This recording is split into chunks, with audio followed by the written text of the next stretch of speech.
ಶಿವಣ್ಣ ಮೂರನೇ ಕಣ್ಣಲ್ಲಿ ಏನೇನು ನಡೀತಿದೆ ಅಂತ ನಿಮಗೆ ನೋಡಿರ್ಬೇಕು ಎಷ್ಟು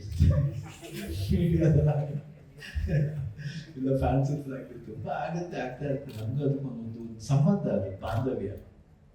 ಎಲ್ಲಿ ಜಾಸ್ತಿ ಜಗಳ ಆಡ್ತೀವೋ ಅದು ಪ್ರೀತಿ ಜಾಸ್ತಿ ಇರುತ್ತೆ. ನೋಡಿದಾರ ಮನೇಲಿ ಯಾರಾದ್ರೂ ನಿಮ್ಮ ಮೂರನೇ ಕಣ್ಣು? ಯಾರು ಮನೆಯಲ್ಲ ಮಾಡಂಗಿಲ್ಲ ಬಿಡಬೇಡ ಮನೆಯಲ್ಲ ಮೂರನೇ ಕಡೆ ಬಿಡಕ್ಕೆ ಹೋಗ್ಬೇಡ. ಯಾಕೆ ಇರೋದು ಎರಡು ಕಣ್ಣು ನೆಟ್ಟಿಗೆ ಕಣ್ಣು ಹೋಗ್ಬಿಡುತ್ತೆ.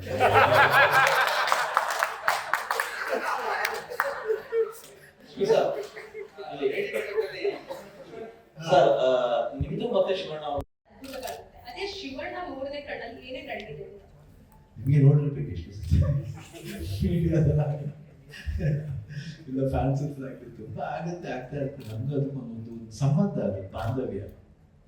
ಎಲ್ಲಿ ಜಾಸ್ತಿ ಜಗಳ ಆಡ್ತೀವೋ ಅದು ಪ್ರೀತಿ ಜಾಸ್ತಿ ಇರುತ್ತೆ. ನೋಡಿದಾರ ಮನೇಲಿ ಯಾರಾದ್ರೂ ನಿಮ್ಮ ಮೂರನೇ ಕಣ್ಣು? ಯಾರು ಮನೆಯಲ್ಲ ಮಾಡಂಗಿಲ್ಲ ಬಿಡಬೇಡ ಮನೆಯಲ್ಲ ಮೂರನೇ ಕಡೆ ಬಿಡಕ್ಕೆ ಹೋಗ್ಬೇಡ. ಯಾಕೆ ಇರೋದು ಎರಡು ಕಣ್ಣು ನೆಟ್ಟಿಗೆ ಕಣ್ಣು ಹೋಗ್ಬಿಡುತ್ತೆ.